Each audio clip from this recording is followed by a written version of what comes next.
नमस्कार. Thane daily news मध्ये मी रंजना पाटील आपले सर्वांचे हार्दिक स्वागत करते. आपल्या शहरातील ताज्या घडामोडी पाहण्यासाठी ठाणे डेली न्यूज चॅनलला आता सबस्क्राइब जरूर करा. सर्वात पहिले आपल्या मोबाईलवर रस्ता सुरक्षा अभियान अंतर्गत अमरनाथ वाहतूक विभाग आज रोजी शुगर बीपी नेत्र चिकित्सा मेडिकल कॅम्प आयोजित करण्यात आला.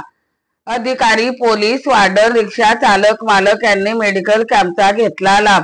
चला तर पाहूया ठाणे डेली न्यूज, हमेशा एक पाऊल पुढे.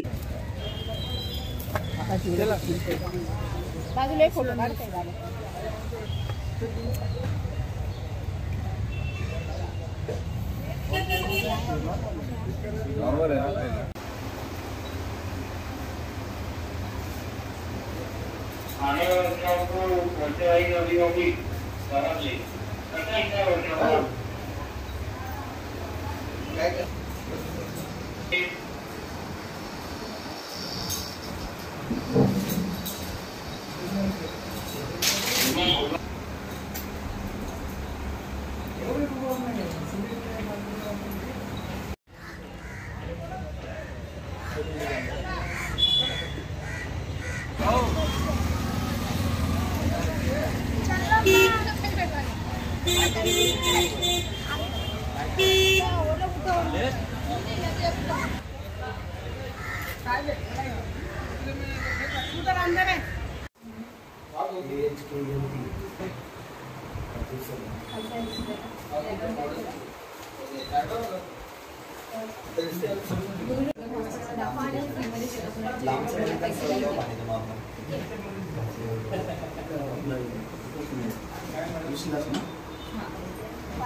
डोळ्यामध्ये असं पाणी येतं. मी अँकर वगैरे करते ना, तर जवळचं मला दिसत नाही, लांबचं एकदम स्पष्ट दिसतं मला.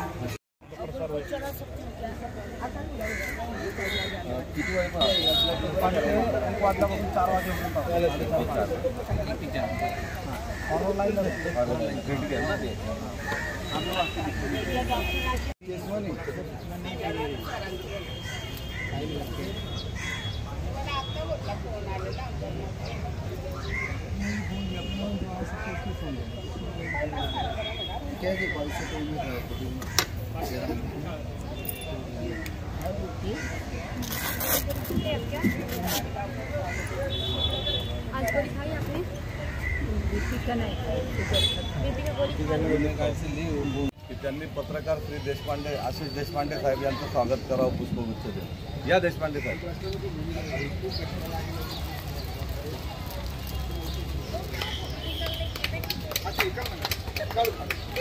लादी स्टँडचे रिक्षाचे पदाधिकारी इरफान मामू यांनाही विनंती करतो की त्यांनी पुष्पगुच्छ स्वीकारण्यासाठी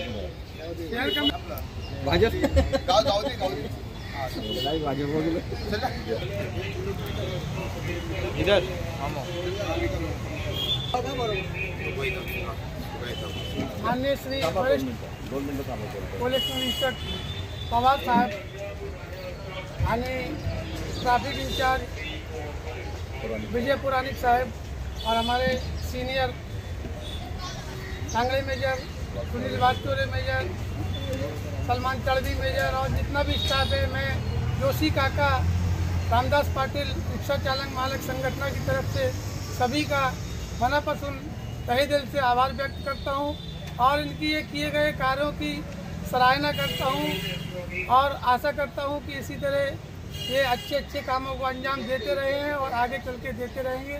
यही मेरी मनोकामना है. धन्यवाद. जय हिंद, जय महाराष्ट्र. श्री मोहन फाफड़े यांना विनंती करतो की त्यांनी पुष्पगुच्छाचा स्वीकार करा. या तुम्ही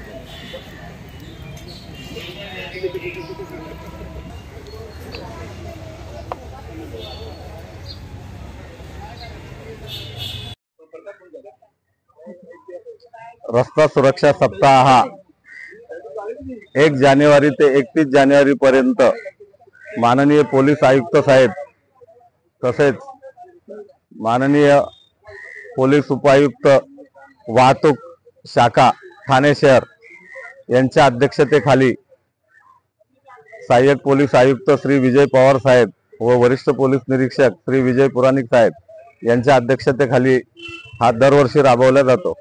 तसेच आज अंबरनाथ वाहतूक शहर शाखा येथे मेडिकल कॅम्प आरोग्य शिबिर ठेवलेला आहे।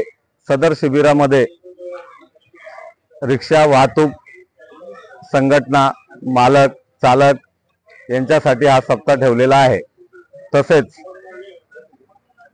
सदर ठिकाणी डोळ्यांचं चेकिंग आहे, ECG आहे, शुगर चेक आहे, इतर मेडिकल औषधं आहेत, BP चेक केला जातो। तसेच हा जो कॅम्प आहे हा इतर संघटनांसाठी सुद्धा आहे आणि आज येथे हा संपन्न होत आहे। जास्तीत जास्त लोकांनी याचा लाभ घ्यावा आणि जर समजा तुमचा एखादा आजार काही जास्त झालेला असेल तर आपण त्यासाठी त्यांना मोठ्या हॉस्पिटलमध्ये ऍडमिट करण्याची तजवीज ठेवलेली आहे।